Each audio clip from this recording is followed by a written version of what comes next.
your body that given unto us. And even these Jews symbolize this.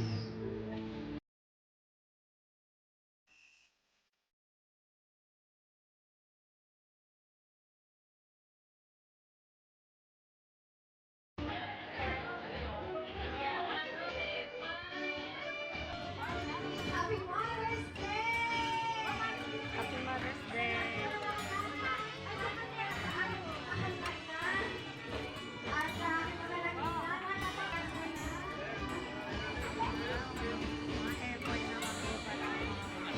You are super mom for Jesus.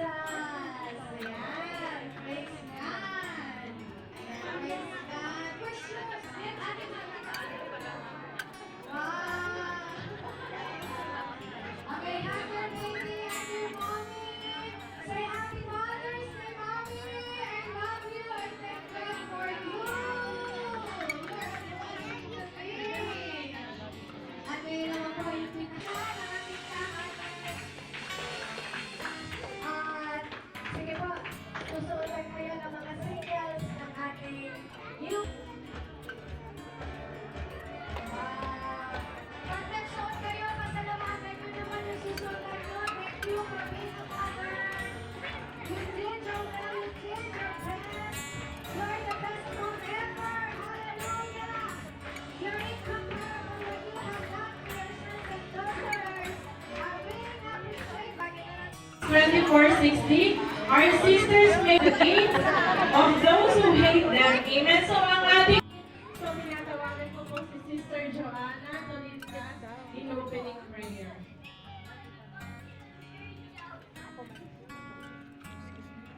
Lord, sa iba yung kalakasan, Panginoon, na pinagkakaloob mo sa kanila. As you said in your word, in Proverbs 2. Praise the Lord, makakaupo na po tayo. So dahil ito po ay special na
kung sino yung mag-a-accept noon, kasi yan lang ang ginawa niya ngayon. Kahit virgin siya, but you will conceive and give birth to a son, and you are to call him Jesus.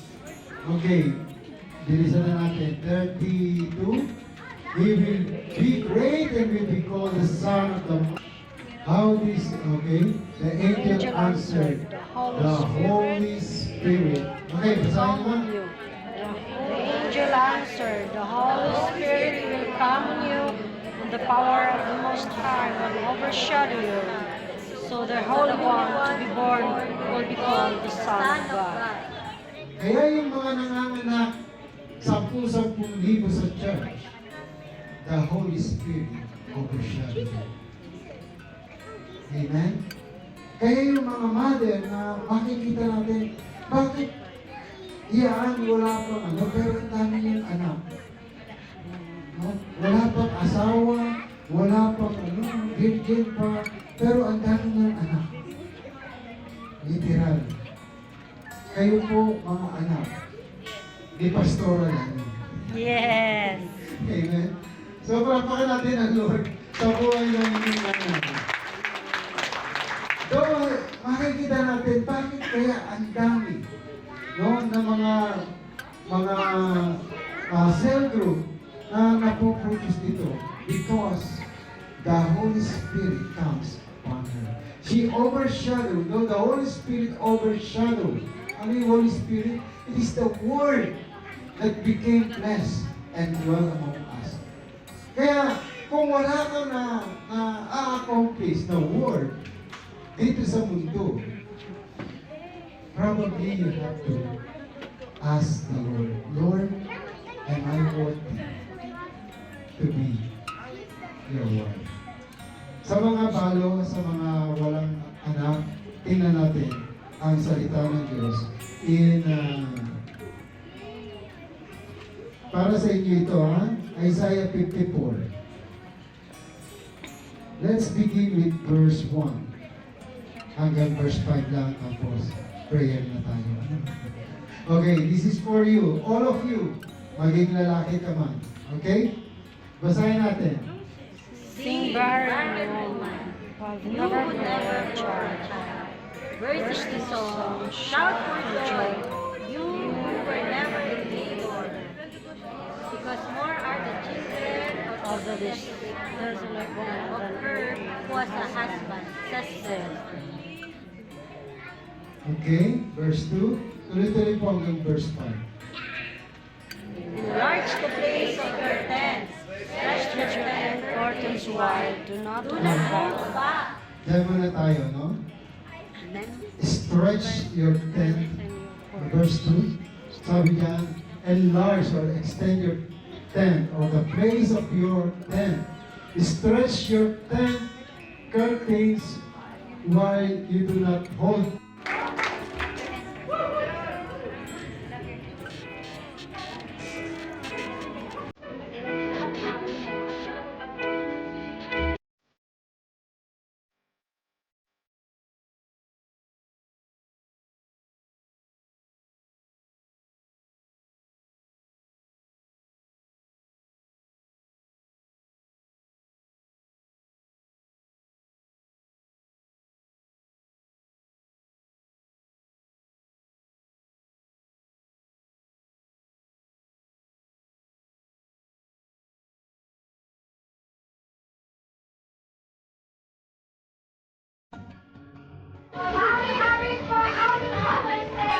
Mother's Day!